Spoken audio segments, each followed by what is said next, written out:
जो जाली मुकदमा थे उनसे बरियत भी काम मुझे नहीं मिली। मुझे तो एक फर्द के तौर के ऊपर सजा मिली, लेकिन असल सजा पाकिस्तान के 25 करोड़ अवाम को मिली जो आज रोटी को तरसते हैं। आपके हक बनता है कि आप सवाल पूछे उस शख्स से जो पहली बार बन के नाकाम रहा, दूसरी बार बन के नाकाम रहा, तीसरी बार बन के नाकाम रहा, चौथी बार भाई बना के नाकाम रहा, अब पांचवी बार बन के कौन सा तीर मारेगा। अस्सलाम वालेकुम नाज़रीन, आप देख रहे हैं power politics with Adil Abbasi. आज यके बाद दीगरे तहरीक इंसाफ ताफ को दो बड़े झटके लगे। पहले सुप्रीम कोर्ट ने 9 मई वाक़यात में मुलव्वस मुल्ज़िमान के फौजी ट्रायल की इजाज़त दी, जिसके कुछ देर बाद साइफर केस में कायम खुसूसी अदालत ने बानी चेयरमैन और वाइस चेयरमैन PTI के खिलाफ फर्द जुर्म आयद की, जिसके बाद बाकायदा ट्रायल का आगाज़ हो गया।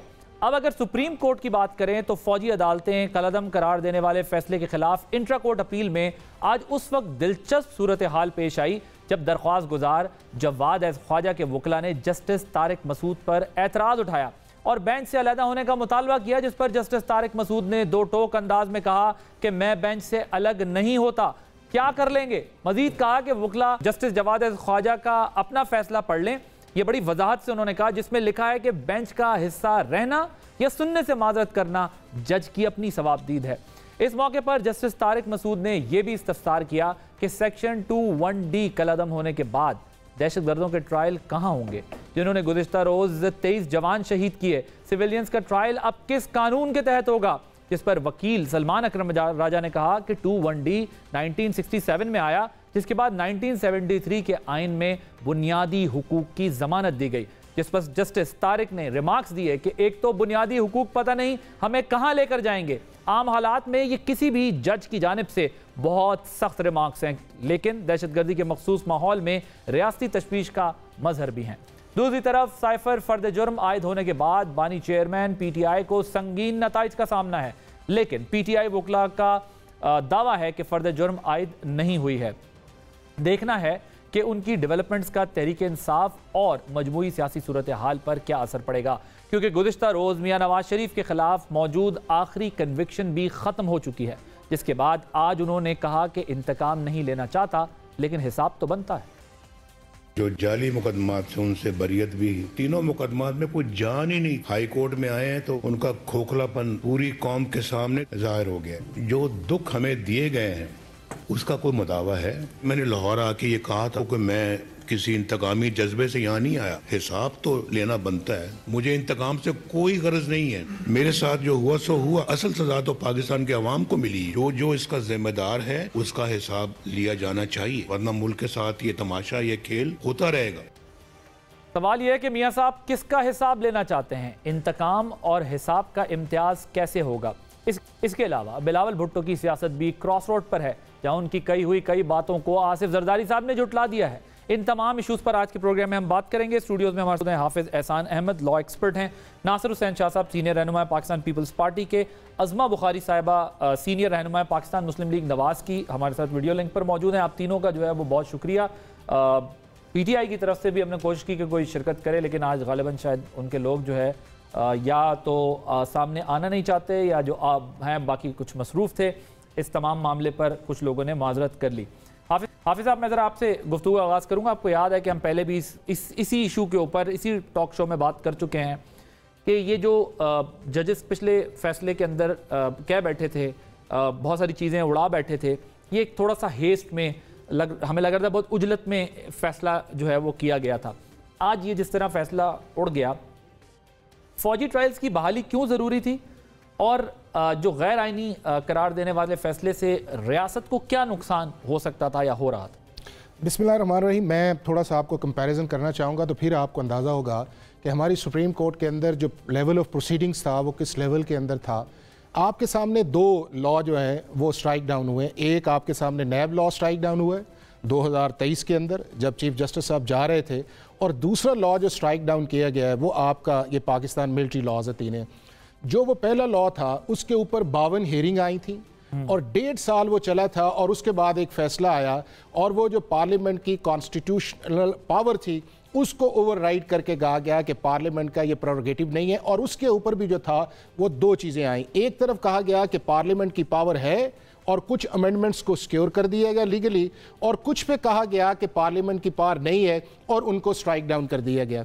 अब ये जो केस है ये आया ये है कि नंबर वन आपको बताऊं ताकि हिस्ट्री के अंदर आए कि पाकिस्तान के अंदर प्रैक्टिस एंड प्रोसीजर एक्ट जो है वो पार्लियामेंट ने अप्रैल 2023 में पास किया। उसके अंदर ये था कि कोई भी जो बेंच बनेगा उसके अंदर 1+2 जजेस होंगे, और उनकी जो अपील है वो आप सेक्शन 5 के नीचे जो है अगर 3 है तो लार्जर बेंच बनेगा उससे मुताबिक, और अगर कॉन्स्टिट्यूशनल इंटरप्रिटेशन है तो 5 जजेस में मुश्तमिल वो केस सुनेगा और उसके बाद आप उसकी अपील के अंदर चले जाएंगे। अब इसके अंदर 9 मई का एक इंसिडेंट होता है। आपका जो पहला लॉ था प्रैक्टिस एंड प्रोसीजर एक्ट, उसको नोटिफिकेशन होने से पहले ही सुप्रीम कोर्ट ऑफ पाकिस्तान ने सस्पेंड कर दिया।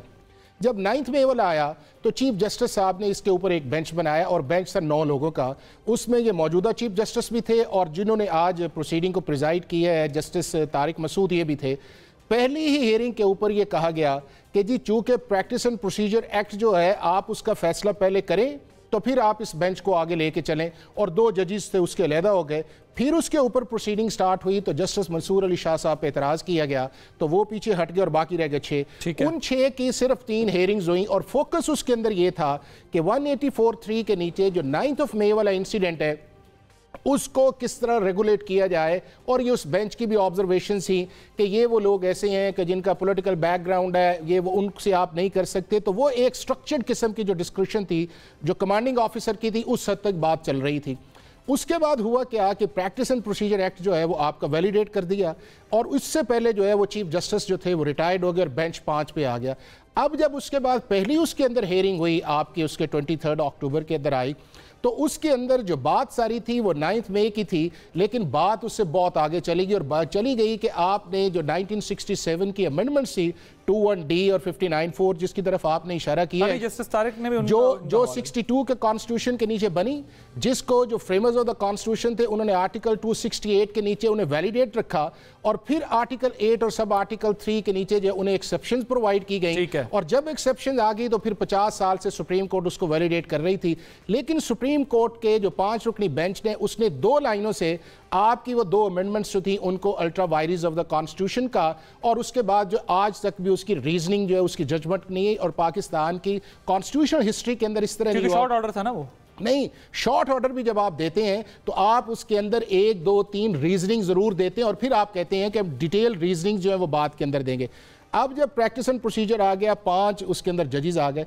अब जनरली मैंने इसका आपको बताया इसलिए कि पाकिस्तान के अंदर जब भी कोई राइट ऑफ अपील के तौर पे आप फर्स्ट एपेलेट फोरम के अंदर जाते हैं तो जजेस या कोर्ट्स जो है वो इंक्लाइन होती है जजमेंट को सस्पेंड करने के अंदर। ये एक जनरल प्रिंसिपल है पाकिस्तान की कोर्ट्स का, और स्पेशली उस वक्त हो कि जब आपकी वो आइडेंटिकल प्रोपोजिशन जो है आपकी हाई कोर्ट या सुप्रीम कोर्ट्स या लेजिस्लेटिव ऑफ कॉम्पिटेंस। मैं जरा अभी इस पर मजीद भी बात करनी है। वो 4-0 था और ये 4-1 था, और ये जो है वो 5-0 है, 5-1 है ना उसके अंदर वो 4-1 था, आज 5-1 है, और अगर 1-1 दोनों को निकाल दें तो वो 4 का फैसला था, आज 5 का फैसला आ गया। ओके अज़मा साहबा ये बताइएगा इस आज फैसले के बाद क्या 9 मई के जो जिम्मेदारान हैं उन्हें परेशान होना चाहिए क्योंकि ये सस्पेंड हो गया अब फैसला, या फिर जो है वो APS और जो DI खान के अंदर वाकयात हुए हैं उन जैसे दहशतगर्दों को परेशान होना चाहिए? आज का फैसला ज्यादा इफेक्टिव किसके लिए होगा? बहुत शुक्रिया आदिल। मैं समझती हूँ दोनों को परेशान होना चाहिए। फर्क क्या है? कोई खास फर्क नहीं है, वो DI खान वाला वाकया हो या वो APS का वाकया हो, उसमें सिर्फ यह है कि कैजुअलिटीज ज्यादा थी, लेकिन एक्ट तो एक ही जैसा था दोनों का, 9 मई का हो या इसका हो। बहुत तफसील से हाफिज साहब ने जो है वो इस पूरे जो प्रोसेस है उसकी डिटेल्स आपको बताई हैं। लेकिन आज जो बड़ी इंटरेस्टिंग जो रिमार्क्स भी आए बेंच की तरफ से वो ये थे कि जो कल परसों जो शहादतें हुई हैं हमारे 23 सिपाहियों की, ये दुनिया में कहीं अगर जो है इस तरह का खुदा न खास्ता कोई मिसहैप हो जाए तो उसके ऊपर जो है वो एक सोग का समा होता है, एक बहुत बड़ा ये नुकसान है जो पाकिस्तान के इस बहादुर सिपाहियों ने पाकिस्तान के लिए जान दी है। अब ये उस पर बात करते हुए उन्होंने कहा कि ये जो 23 सिपाही हैं अगर इसके अंदर कोई सिविलियन इन्वॉल्व है तो क्या उसको छोड़ दें? ये देखिए, हमें सिविलियंस के बीच में और क्रिमिनल्स जो हैं इनके बीच में एक डेफिनेशन है जिसको बहुत क्लोजली मॉनिटर करना चाहिए। अगर एक सिविलियन ऐसा क्रिमिनल एक्ट करता है जो फौजी तनसीबात के अंदर जो है वो घुस के करते हैं, या वो हमारे फौजियों को टारगेट करते हैं, या दहशतगर्दी का कोई वाकया करते हैं, बात तो एक ही है ना। और फिर ये है कि जो फौजी तनसीबात के अंदर लोग घुसेंगे, जो जाकर आपके जो है वो इंस्टॉलेशंस को अटैक करेंगे, तो उनमें और तालिबान में मुझे तो कोई फर्क कम से कम नजर नहीं आता, और ना कोई फर्क है। वो भी वही काम कर रहे हैं, ये भी वही काम कर रहे हैं। ये सिर्फ ये कि ये सियासतदानों के लबादे में, एक पॉलिटिकल पार्टी के शेल्टर में ये सब कर रहे हैं, वो एक और तंजीम है उसके शेल्टर में ये कर रहे हैं। तो और आप पीटीआई को दहशतगर्द तंजीम समझती हैं? मैं बिल्कुल समझती हूँ। जो उसका एक कम से कम जो एक विंग है, चले मैं विंग कह लेती हूँ, वो सारी पार्टी को मैं नहीं कहती, लेकिन मेजॉरिटी ऑफ द पार्टी उस विंग का हिस्सा है, जिन्होंने बाकायदा 9-10 मई प्लान किया पहले, उसके ऊपर पूरी 1 साल की ब्रेन वॉशिंग हुई लोगों की, उसके बाद टारगेट सेट किए गए, फिर 20 शहरों में इकट्ठे बलवा कराया गया, और बलवा करा के पाकिस्तान को जो है, देखिए आदिल, बगावत जो है ना, जब इनकलाब जो है वो नाकाम हो जाए तो फिर वो बगावत होती है, और अगर इनकलाब कामयाब हो जाए तो फिर वो इनकलाब होता है। तो ये इनकलाब लेने निकले थे, आजादी कहने निकले थे, और जो कुछ इन्होंने किया उसके बाद मैं नहीं समझती। और ये एक ट्रेंड सेट करेंगे आप, अगर इनको माफी मिल गई ना, फिर देखिए भुट्टो शहीद नहीं चढ़ गए थे फांसी के, आपके पास उनके पास वर्कर नहीं थे क्या? वो ये सब नहीं कर सकते थे क्या? नवाज शरीफ साहब को हाईजैकर नहीं बनाया गया क्या? उनके साथ ज्यादतियां नहीं हुई? हम नहीं कर सकते थे? नहीं कर सकते, क्योंकि हमारा मुल्क है। और आप ये देखिए जो बाकी दुनिया के एग्जांपल्स देते हैं, आज बहुत सारे मैंने आपके साफी देखे हैं जो आज इनको मिलिट्री कोर्ट्स के ऊपर, चूंकि इमरान खान जो है उसकी पार्टी का बीच में जिक्र आ रहा है, उनको बहुत मिलिट्री कोर्ट्स पे एतराज है। कल तक तो वो शान और कसीदे बयान कर रहे थे मिलिट्री कोर्ट्स के, फलाने मुल्क में है, फलाने मुल्क में जरूर होना चाहिए, हमारे मुल्क के अंदर क्यों ना हो। मिलिट्री जो इंस्टॉलेशंस है उनकी तहफ्फुज के लिए भी तो कोई कानून होना चाहिए ना। और दूसरी बात यह है कि आप बाहरी मुल्कों की एग्जाम्पल देते हैं, अमेरिका में कैपिटल हिल के अंदर सिर्फ लोग घुसे थे, जो नैन्सी पेलोसी है ना, उसकी टेबल के ऊपर टांगे रख के जो बंदा बैठा था ना कुर्सी के ऊपर, और टेबल पर उसने टांगे रखी थी, उसको 14 साल की सजा हुई है। जो रॉयट्स हुए यूके के अंदर, अगलों ने समरी ट्रायल के जरिए वहां पर लोगों को फौरी तौर पर सजाएं सुनाई। कोई 72 आवर्स में जो है वो सारे रिस्पॉन्सिबल जो है वो कराना चाहते हैं, कटहरे के पीछे थे। शाह साहब, मुझे आपका पता है, आपने लास्ट टाइम भी इस पर बात हुई थी, आपने कहा था कि हमें ये जरूर देखना चाहिए कि अगर मिलिट्री इंस्टॉलेशंस को या जो हमारी स्टेट सिंबल्स हैं उनको जहाँ पर भी नुकसान पहुँचाया गया उसको तो ज़ाहिर है उसी कॉन्टेक्स्ट में देखना चाहिए, और अगर 9 मई को भी ये कुछ हुआ था तो ये उसी कॉन्टेक्स्ट में देखना चाहिए। मिलिट्री कोर्ट्स के मामले में ओवरऑल इस वक्त पीपल्स पार्टी की क्या राय है? आज का जो डिसीजन है, अगर इसके कॉन्टेक्स्ट में पूछूं, वैसे पार्टी की ओवरऑल आपकी क्या पोजीशन है इसके बाद? बिस्मिल्लाहिर्रहमानिर्रहीम, अल्लाहुम्मा सल्ली अला मोहम्मद व आले मोहम्मद। देखें, पाकिस्तान पीपल्स पार्टी ह्यूमन राइट्स की बात करती है, फंडामेंटल राइट्स की बात करती है, और हम जाहिर है इस तरह की जो मिलिट्री कोर्ट्स थी जो डिक्टेटर के ज़माने में होती हैं, जो ज़िया के ज़माने में थी, जिस पे सिर्फ जीए भुट्टो कहने पे कोड़ों की सज़ाएं दे दी जाती थी, इस तरह की कोर्ट्स के तो हम खिलाफ हैं। लेकिन जो मखसूस हालात हैं, जिस तरह APS के वाक़े के बाद हमने तमाम तहफ़्फ़ुज़ात के बाद इसको इंडोर्स किया था, ना सिर्फ कौमी असम्बली में बल्कि सेनेट में भी, तो अब भी जो आजकल के हालात हैं जिसमें आपने देखा कि जब, बल्कि आप अगर थोड़ा से उसमें नंबर्स देख लें कि जब ये सुप्रीम कोर्ट की तरफ से फैसला आया और ये मिलिट्री कोर्ट्स को ख़त्म कर दिया गया, तो किस तरह एकदम से हमारी फोर्सेस और जो भी इस तरह के इंस्टॉलेशंस हैं वहाँ पे हमले शुरू हो गए, बहुत सी शहादतें हुई हमारी और बहुत सा नुकसान हुआ है। तो ये उन्होंने तो 9 मई के साथ साथ तमाम कोई ख़त्म कर दिया कि इस तरह की कोर्स होनी नहीं चाहिए। अब 9 मई की जो बात है वहाँ पे हम एक बात ज़रूर करते हैं कि जो लोग मंसूबा साज हैं इस पूरे वाक़े के, इस अलमिये के जो उस दिन हुआ जिसमें JHQ पर हमला हुआ, या कोर कमांडर हाउस पे, जिना हाउस पे, दीगर इंस्टॉलेशंस को नुकसान पहुंचाया गया, और फिर सबसे बढ़कर हमारे शहीदों की बेहुरमती की गई जो उनकी निशानियां थीं। तो इनके जो मनसूबा साज हैं जिन्होंने लोगों के जहनों में नफरत भरी, ये बीज बोया, उनको तो सजा बिल्कुल मिलनी चाहिए। कोर्ट्स में, मिलिट्री कोर्ट्स में जाएं। अब तो उनके जो लोग थे जो उनके साथ थे, जी बिल्कुल, देखें ये तो उनके खुद अपने लोगों ने कहा ना, जिसमें वो जो इनके चौहान साहब हैं या अभी बहुत सारे जो इनके सीनियर रहनुमा PTI के थे जो अब उनसे अलहदगी ली है, जिसमें बहुत सारे वो लोग थे जो हमेशा डिफेंड करते थे, लेकिन उन्होंने भी कहा कि ये खान साहब खुद या उनके इर्द गिर्द एक मखसूस टोला था जो इस पे उकसाते थे कि इस तरह की अंडर प्रेशर लाया जाए इदारों को तो फिर वो हमसे आके बात करेंगे। असल मसला तो उनका इक़्तिदार था ना, कि वो अंडर प्रेशर कर रहे थे। मिसाल के तौर पर बाजवा साहब तो उनके बड़े मौसन थे, लेकिन बाद में जो कुछ भी हुआ, जिस तरह सोशल मीडिया पे या खुद मीडिया पे आके जिस तरह उन्होंने पूरी दुनिया में उनके लिए एक जहर भरा, तो जो नए आर्मी चीफ साहब थे इनका क्या कसूर था?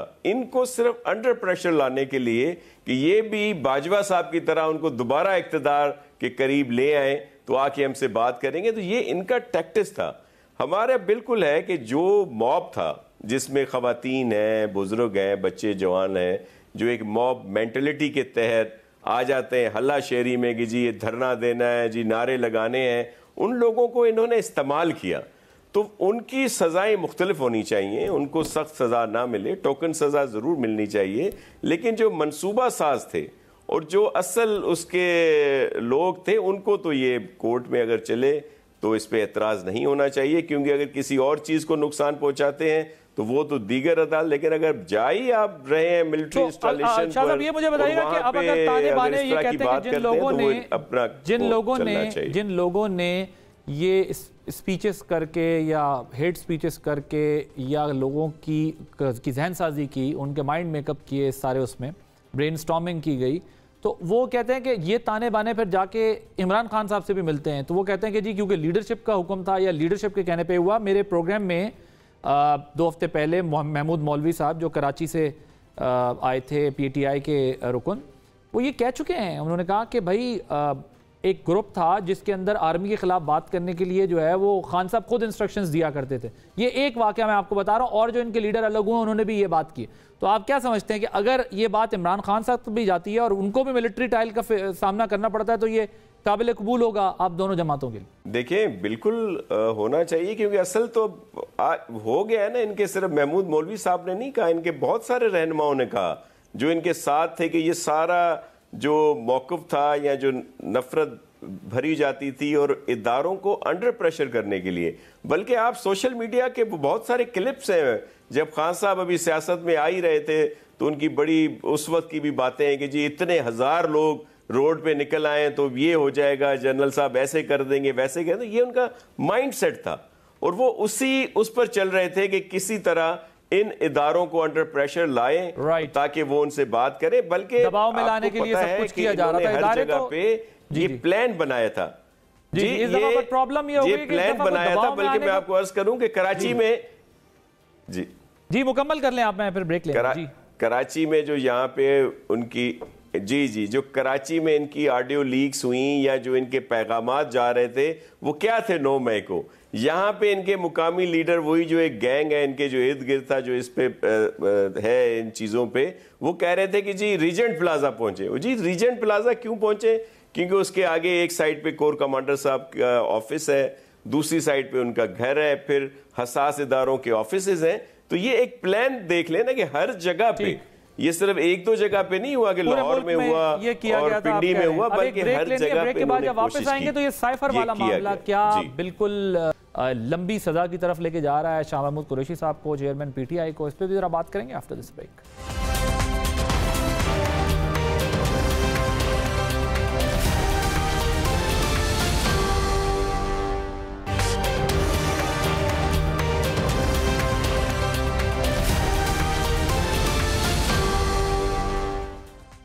Welcome back. हाफिज साहब ये बताइएगा, अब साइफर वाला जो मामला है किस तरफ आपको जाता दिखाई दे रहा है? जैसे आज PTI के वकला ने कहा कि हमारे सामने तो कोई फ़र्द जुर्म आयद नहीं हुई और ना ही जो है वो इस पर मुल्ज़िमान ने दस्तखत किए हैं। इस एतराज़ की कानूनी हैसियत क्या है? हमने कोशिश तो किया जो उनके वकला आएँ ज़रा फेस करें इस बात को, लेकिन वो सब मसरूफ़ थे गालिबन।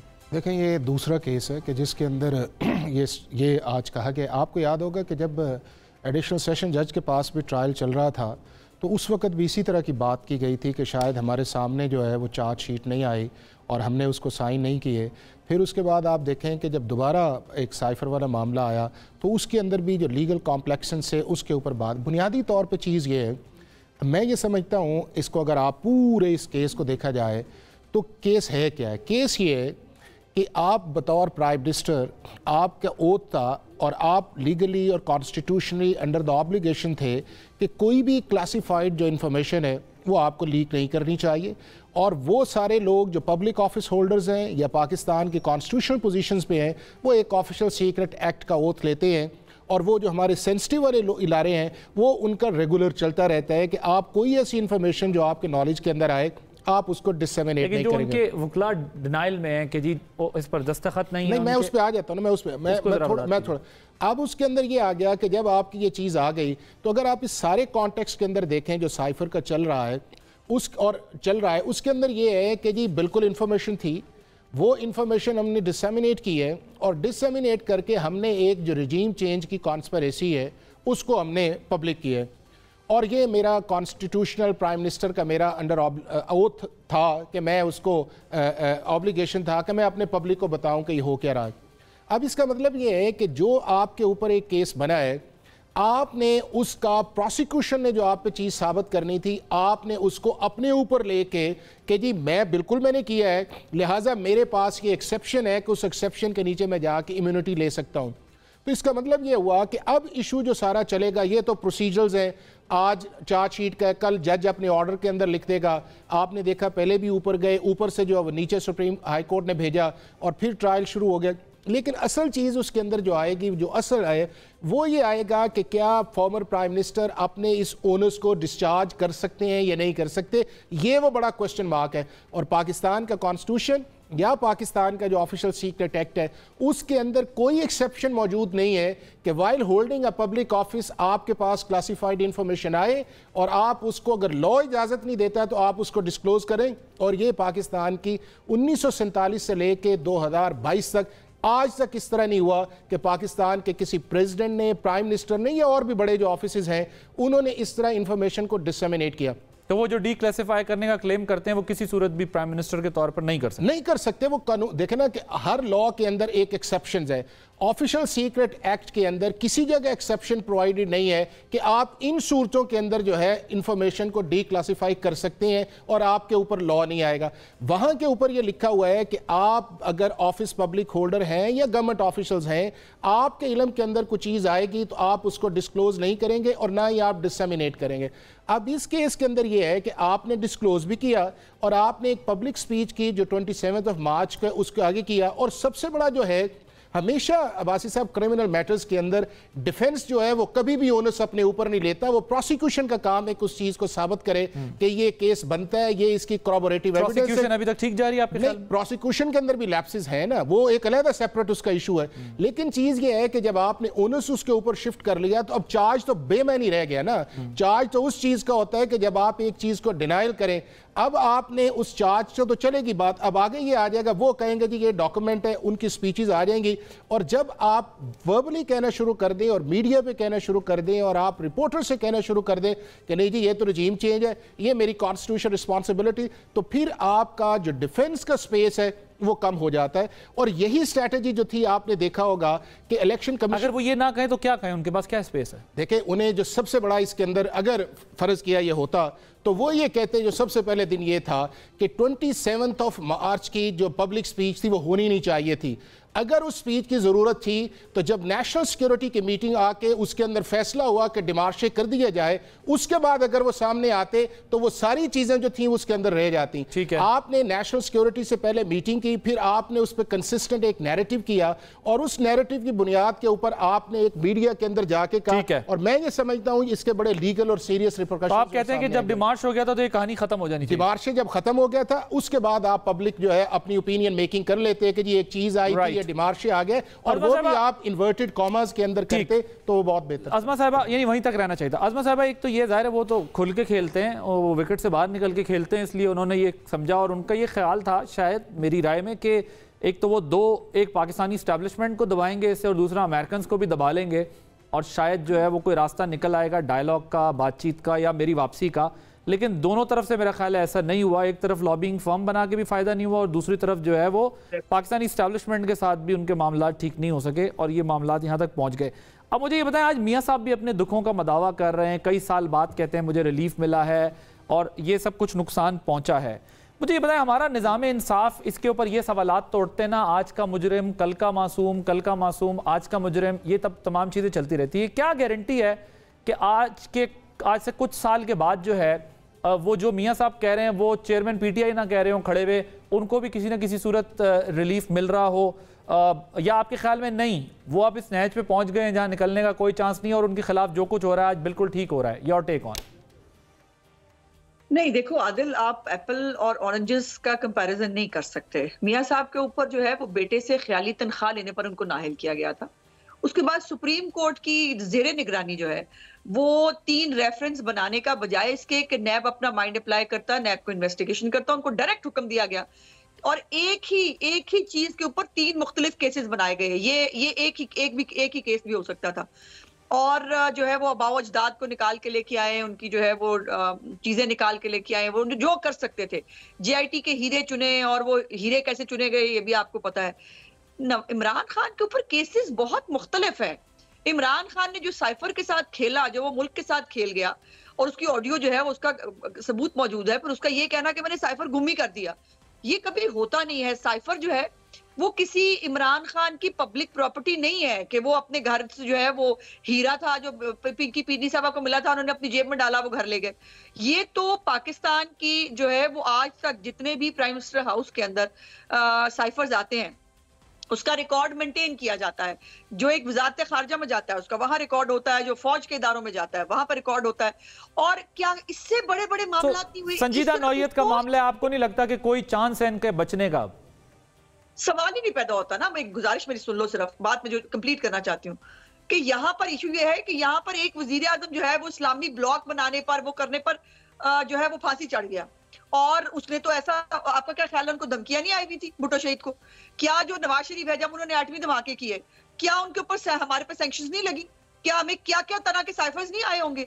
लेकिन मुल्क के साथ खेलने का तमाशा किसी ने नहीं किया। और वो प्रोपेगेंडिस्ट है, उसका ख्याल ये था कि चूंकि मैं गैर मकबूल हूं इस वक्त, महंगाई से लोग तंग हैं और मेरी हुकूमत जो है वो अगर अवल तो मैं बचा लूं जैसे तुमने कहा लॉबिंग करके, और अगर नहीं बचा पाऊं तो फिर मैं एक नैरेटिव बिल्ड करूं कि मैं मजलूम हूं और मुझे जो है वो बड़ी मजलूमियत के साथ मुझे निकाला गया, इसलिए लोग मेरा साथ दें।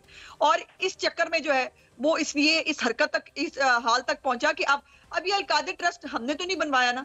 अब वो तो इतने ज़हनी मरीज हो चुके हैं चेयरमैन पीटीआई, बानी चेयरमैन पीटीआई, तब तो खैर चेयरमैन भी नहीं रहे वो, कि वो 9 मई भी कहते हैं नवाज शरीफ ने कराया। बताएं जरा, हसन न्याजी नवाज शरीफ का भांजा है जो वर्दी लिए फिर रहा था। मुराद से जो है वो 20 लोगों को। और ये बात ये है कि अब भी, मैं बड़ी सेंसिटिव बात करने वाली हूँ, अभी भी जो इनको केपी के अंदर कुछ पॉलिटिकल एक्टिविटी करने की जो इजाजत मिली है, जरा उसके क्लिप्स निकाल के देखो इस वक्त क्या चल रहा है, उनकी लैंग्वेज देखो दोबारा से क्या है। वो फिर मार धाड़, जलाओ घिराओ और एक नए स्थानीय की तरफ पाकिस्तान को ले जाना चाहते हैं, जो पाकिस्तान के लिए एक बहुत बड़ा लम्हा फिक्रिया होना चाहिए। मजीद 9 मई अफोर्ड नहीं करते। दूसरी बात यह है कि ये जो सारे लोग भागे हुए हैं, मुराद सईद को पेश क्यों नहीं करा देते? तो आपके ख्याल में केपीके के अंदर जो इनकी एक्टिविटीज और कन्वेंशन हो रहे हैं ये भी बंद हो जाने चाहिए? नहीं, मैं बंद होने को नहीं कह रही, लेकिन इस कन्वेंशंस की आड़ में जो एक नई दहशतगर्दी का प्लान, जो धमकियां दी जा रही हैं। अब शेर अफजल मरवत साहब एक तरफ पाक फौज जिंदाबाद के नारे लगा रहे हैं, दूसरी तरफ बाहर निकल के उन्होंने वर्दी को गालियां निकाली हैं, वो बेगैरत कह रहे हैं। उनके जो लड़के हैं यंगस्टर्स केपी के, वो फिर वही हम ये कर देंगे, हम वो कर देंगे, इमरान खान हमें आवाज दे दे, इमरान खान हमें ये कर दे। करना क्या चाहते हैं इस मुल्क के साथ? तो आप लोग इत्तेफाक करते हैं कि जो जरदारी साहब ने कहा है कि जरदारी साहब जो कह रहे हैं अफगान जो थे उनके शनाख्ती कार्ड बनवाए गए, वोटर लिस्टों में इंदराज करवाया गया, मौलाना साहब भी अग्री कर गए, तो वो कहते हैं अगर इसकी तहकीकात की वजह से इलेक्शन 10-15 दिन आगे भी जाता है कोई मसला नहीं है। आप लोग भी अग्री करते हैं इस बात? नहीं, इलेक्शन आगे जाने का तो कोई सवाल ही पैदा नहीं होता। इलेक्शन आगे किसी सूरत नहीं जाने चाहिए, अपने टाइम पे होने चाहिए। लेकिन जो जरदारी साहब ने कहा है वो फैक्ट है। क्या वो जो अलकायदा के लोग जो हैं वो क्या ज़मान पार्क के बाहर चौकीदारी करते हुए नजर नहीं आए थे आप लोगों को? आप लोगों ने उसको खुद रिपोर्ट किया हुआ ना। वहां पर जो वो सूफी मोहम्मद का जो राइट हैंड था, गालिबन सज्जाद खान उनका नाम था शायद, अगर मैं सही कह रही हूँ, तो वो वहां पाए नहीं गए ज़मान पार्क के बाहर।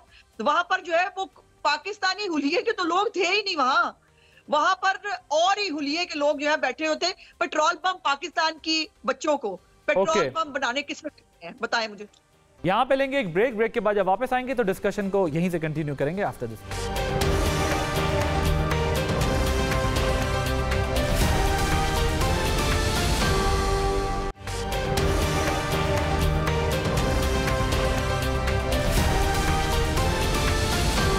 Welcome back. शाह साहब, मुझे ये बताइएगा कि ये आप लोग भी चाहते हैं कि जो केपी के अंदर एक तरफ तो जरदारी साहब ने इशारा दिया है इस बात का कि ये अफगान जो हैं उनके शनाख्ती कार्ड बनवाएगा, और ये PMLN तो तैयार नहीं है 10-15 दिन भी आगे इलेक्शन ले जाने को, लेकिन मौलाना साहब भी आपकी बात की हिमायत कर रहे हैं, आप लोग कह रहे हैं, कुछ और मौसम का अहवाल भी डिस्कस हो रहा है।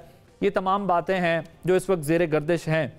लेकिन चलें इस बात से कता नज़र, मुझे ये बताइएगा, आप भी समझते हैं कि KPK के अंदर जो पॉलिटिकल एक्टिविटीज़ के नाम पर PTI कर रही है, बकौल उज़्मा साहबा के, कि वो किसी भी हद तक जा रहे हैं, तो उसको रुकना चाहिए? क्योंकि एक तरफ आप अफगान इशू को भी इससे रिलेट करें, क्योंकि वो ऐसे बड़ी अजीब ही लॉजिक पेश की गई थी, लेकिन बहरहाल वो ट्विटर पे तो मैंने उस बात का जवाब ज़रूर दिया है। लेकिन ये जो अफगान गैर कानूनी अफगानी हैं जिनको वापस भेजा जा रहा है, इसके ऊपर कल जरदारी साहब ने अपने कंसर्न शो कर दिए हैं, तो आपको लगता है KP में भी एक्टिविटीज़ में वही लोग शामिल हैं? देखें, जिस तरह उज़्मा बहन ने कहा कि वहाँ पे एक्टिविटी में जो लैंग्वेज यूज़ की जा रही है या वो उसी का जो सीक्वेंस जो 9 मई को था, तो इस पे तो ज़रूर होना चाहिए, इस पे तो सबको सीरियस कंसर्न है, लेकिन एक्टिविटीज़ की इजाज़त होनी चाहिए। हम वही कहते हैं कि एज अ पॉलिटिकल जो लोग 9 मई से अलहदा हैं या अपने आप को डिसएसोसिएट करते हैं, उनको तो पॉलिटिकली तौर पर PTI वालों को मुकम्मल इजाज़त होनी चाहिए। आपने अफगान शनाख्ती कार्ड की बात की, जो प्रेसिडेंट साहब ने बात की, वो सिर्फ शनाख्ती कार्ड नहीं बल्कि ये तो खुद इन्होंने माना है कि वहाँ से हज़ारों दहशतगर्द ला के उन्होंने खुद आबाद किए KP में, जिसको खान साहब ने खुद कहा था कि हमने जी वहाँ से लोग लाए हैं। क्या उनमें वो लोग शामिल नहीं थे जिन्होंने हमले किए थे हमारी फोर्सेस पे, हमारे सिविलियंस पे और दीगर बहुत सारी? ये तो खुद उन्होंने माना है। आप बात कर रहे थे ये जो केस है इनका साइफर वाला, वो तो ओपन एंड शट केस है, उसमें क्या इशू क्या है? मुझे तो सिर्फ एक चीज़ का रहता है हमेशा कि मैं मुख्तलिफ प्रोग्रामों में कहता हूँ, आज तो उनकी तरफ से कोई वकील साहब नहीं आए, लेकिन हमेशा ही उनके वकला पेश होते हैं, वो डिनाइल में है, वो ये समझते ही नहीं है। वो बजाय इसके कि इसमें जाएं कि खान साहब के लिए कोई ऐसी चीज़ लाएं जिसमें उनकी सज़ा में कोई कमी हो, वो तो अपना ही सिर्फ आपने देखा कि वकला साहिबान ही अब सरबराह बन गए हैं PTI के, और सुना है आगे वाली टिकट्स भी उनको दी जा रही हैं, तो वो तो आके सिर्फ TV प्रोग्राम करते हैं, लेकिन लीगली कोई वो अपने जो उनका कह लें क्लाइंट कह लें या जो भी चेयरमैन साहब उनके हैं, उनकी सज़ा में कमी की बात नहीं करते। देखें, ये तो न सिर्फ ये कि साइफर को जिस तरह इन्होंने पेश किया, बल्कि साजिश की, जो ऑडियो लीक आई थी कि उसके जी इस पे खेलेंगे हम, और फिर वो साइफर गुम कर दिया, ये तो बिल्कुल क्लियर बात है, इसमें वो कैसे बच सकते हैं? लेकिन उनके जो वकला हैं, जो उनकी लीगल टीम है, वो तो इस तरफ जा ही नहीं रही, बल्कि वो अपनी सिर्फ बातें कर रहे हैं। तो ये बाकी आपने एक और बात कही कि इलेक्शन को आगे करने के लिए प्रेसिडेंट साहब ने कहा है, देखें अगर आप इंटरव्यू वो पूरा सुने तो उन्होंने कहा कि इलेक्शन टाइम पे होनी चाहिए। जिस तरह आप कोई बार बार कहते हैं कि जी अगर इस तरह की कोई सूरत आई तो फिर क्या कोई है, तो जिस पे उन्होंने 10-15 दिन की बात कही थी, जिसको कल चेयरमैन साहब ने भी कहा और उन्होंने भी खुद कहा है कि हम तो इलेक्शन टाइम पे चाहते हैं, और पीपल्स पार्टी तो वाहिद पार्टी है जो कहती है कि 90 दिन में इलेक्शन हो जाने चाहिए थे। लेकिन चले अब सुप्रीम कोर्ट में 8 फरवरी की बात है, 8 फरवरी को ही हो जाए। हम तो चाहते हैं कि 8 फरवरी को ही होने भी चाहिए, और मुझे पूरा यकीन है कि शाह साहब मुझे आप जरा ये बताइएगा, वैसे तो देखें ना, अभी मैंने अज़मा साहिबा से 2 दी पॉइंट सवाल पूछा कि आप बताएं कि आप लोग इलेक्शन वाले मामले पर आगे, क्योंकि मेरी तो बड़ी कंसिडर्ड ओपिनियन है, I been saying this consistently कि ये इलेक्शन 8 फ़रवरी को ही हो रहे हैं, और अगर नहीं होने तो फिर लंबा काम है। लेकिन आपने अभी कहा कि नहीं हम भी चाहते हैं 8 फरवरी को हो, लेकिन जब आप लोगों से सवाल पूछा जाता है तो आप 10-15 दिन का मार्जिन ले लेते हैं क्वेश्चन। उन्होंने तो नहीं लिया, PMLN ने कहा देन एंड देयर, नहीं जी 8 फरवरी, इसके अलावा कोई डेट नहीं है। दूसरा ये बताइएगा, लाडला किसको कहते हैं आप लोग? बिलावल साहब कहते हैं कि लाडला प्लस मियाँ साहब हैं, और जरदारी साहब कहते हैं कि खान साहब हैं, तो ये कौन है? जरा इसकी वजाहत तो कर दें। देखें, उज़्मा बहन ने तो आज कहा है ना, हो सकता है इनके कुछ लोगों ने कहा, लेकिन जिस कंफर्म उसमें पीपल्स पार्टी बात करती है इलेक्शन पे इस तरह किसी ने नहीं की, और हम बिल्कुल समझते हैं कि 8 फरवरी को इलेक्शन हो, ऑलरेडी डिले हो गए हैं, हम तो पहले चाह रहे थे। तो ये तो पीपल्स पार्टी बहुत फर्म है, जो प्रेसिडेंट के इंटरव्यू की बात करी, मैं दोबारा दोहरा देता हूं, आप वो सुने पूरा इंटरव्यू। तो उन्होंने 8 फरवरी की बात की थी, लेकिन जब आप आगे से 4 दफा बोलेंगे जी, तो वो बिल्कुल नहीं जाने चाहिए। और हम तो बिल्कुल इसमें हमारी क्लियर वो स्टांस है कि 8 ये भी मुझे जरा सा फर्क लग रहा है कि बिलावल साहब चाहते हैं कि 9 फरवरी को भी ना हो, लेकिन जरदारी साहब कहते हैं 10-15 दिन आगे हो जाए, कोई मसला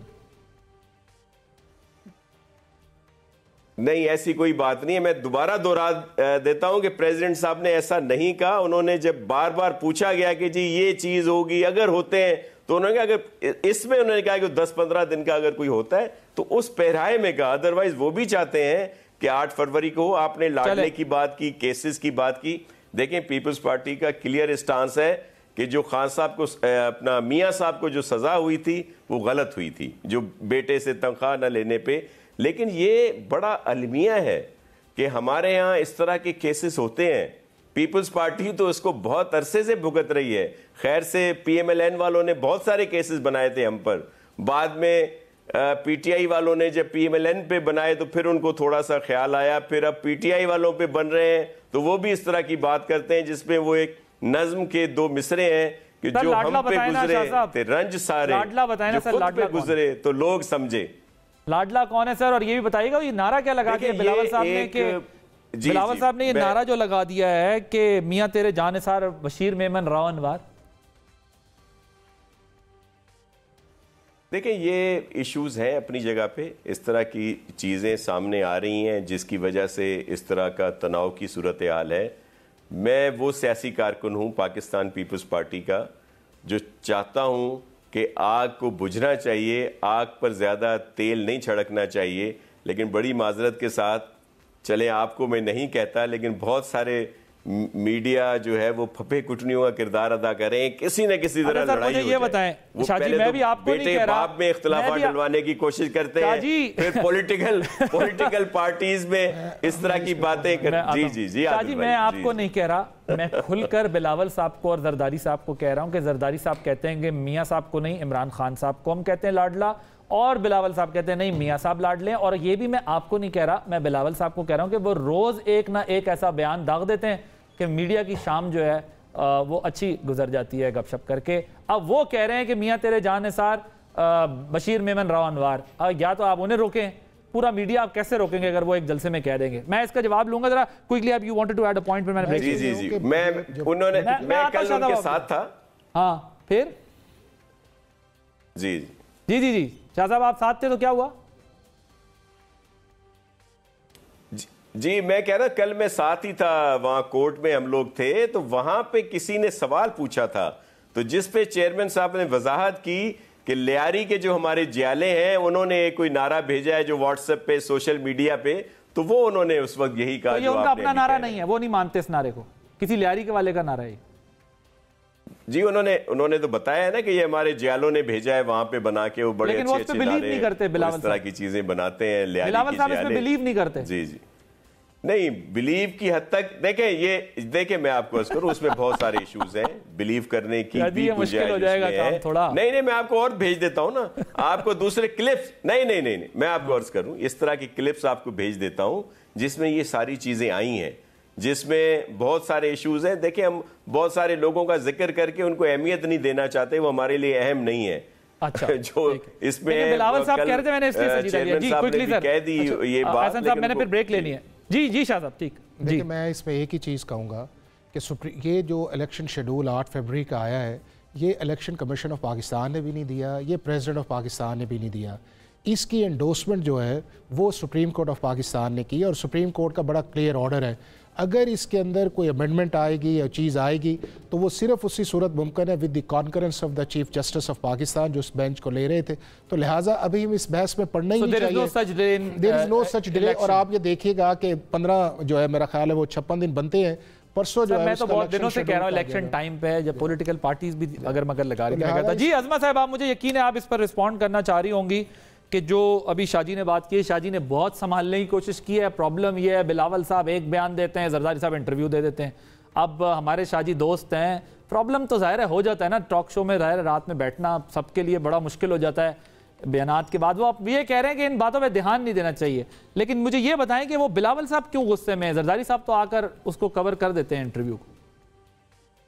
देखिए, एक्चुअली बिलावल साहब जो है ना, वो हम सबके लाडले हैं, और वो लाडलेपन में जो उनका दिल चाह रहा है वो बोल रहे हैं, और हम बिल्कुल उनको जो है हमने फुल स्पेस दी हुई है कि आपका जो दिल चाहता है आप कहते रहें। समटाइम्स वो बिलो द बेल्ट भी जाते हैं, लेकिन हम फिर भी उनको लाडला समझ के, उनको छोटा समझ के उनको रिस्पॉन्ड नहीं करते, और ये मेरी पार्टी की पॉलिसी है। जैसे नासिर भाई ने कहा, ये दुरुस्त है कि बहुत तलखियां पहली सियासत में बहुत है। मुझे वैसे समझ नहीं आती बिलावल साहब की, एक तरफ ना वो ये बात करते हैं तलखियां खत्म करें, मंशूर की बात करें, अवाम की बात करें, दूसरी तरफ वो जरूर कोई ऐसा बयान देते हैं कि जिससे जो है वो हमें बात करनी पड़ती है। बात यह कि अगर जो लियारी के लोगों ने जो उनको क्लिप भेजा, उन्होंने खुद अपनी मर्जी से सुनाया ना, अपनी मर्जी से उन्होंने अपने मुंह से बोला। अब बहुत सारे क्लिप हमें भी लोग भेजते हैं, बिलावल साहब के बारे में भी, जरदारी साहब के बारे में भी बहुत सारे नारे बने हुए हैं। क्या मेरी लीडरशिप को वो नारे बोलने चाहिए, या मुझे इवन लीडरशिप तो खुद बहुत बात की बात है, कतन नहीं, हम ये नहीं करेंगे क्योंकि हमने सीखा। तो ये पॉलिटिकल इमेच्योरिटी है। पाकिस्तान उन क्राइसिस में है, उन मसाइल में है जहां पाकिस्तान के लोगों को अब अपनी जो है उसका हल चाहिए। उसको खामखा ये लड़ाई झगड़े, ये मैं ताने कसना, अब राव अनवार साहब को देखे ना, फिर जरदारी साहब अपना बेटा खुद कह चुके हैं, मैंने तो नहीं कहा हुआ। अब आप उसको जो है वो हमारे मत्थे डाल दें तो आपकी मर्जी है। ये ऐसे ही जैसे इमरान खान ने कहा 9 मई हमने कराया था। अब ये इसके ऊपर मैं नहीं समझती कि ज्यादा मुझे बात करनी चाहिए, लेकिन बिलावल साहब जो है वो लाडलेपन में गुफ्तगू फरमा देते हैं, जरदारी साहब उसको जो है वो आके संभाल लेते हैं, उसका काउंटर दे देते हैं आकर। जरा 30 सेकंड में मुझे बताइएगा अज़मा साहबा, मैंने शो क्लोज करना है, मुझे बताइएगा एहतसाब या हिसाब मियां साहब ये डिफरेंशिएट कैसे करेंगे, और ये कैसे होगा, और किस को इस कटहरे में लाएंगे? देखिए, ये तो आने वाली पार्लियामेंट आदिल बेहतर तौर पर फैसला कर सकती है। एहतसाब की जो बात है, एहतसाब इज ए स्ट्रॉन्ग वर्ड, जिसके अंदर ये है कि मतलब केस भी चलें और पता नहीं क्या क्या हो, लेकिन हिसाब जो है वो एटलीस्ट ये तो अपनी अपनी गलती तो कोई मान सकता है ना, कोई बता तो सकता है। जैसे जो हम ट्रूथ एंड रिकंसिलिएशन जो कमीशन कहते हैं, कि उसमें सब लोग आके अपने अपने कम से कम गलतियों का इतराफ करके कौम से माफी तो मांग लें। इतना तो कर सकते हैं कि हमारी गलतियों की वजह से हमारे, यानी वो इशारा ये दे रहे हैं कि तमाम लोगों ने जो मिलकर गलतियां की हैं उसका एतराफ कर लें। शाहजी 30 सेकंड आपके पास है, मैंने शो क्लोज करना है।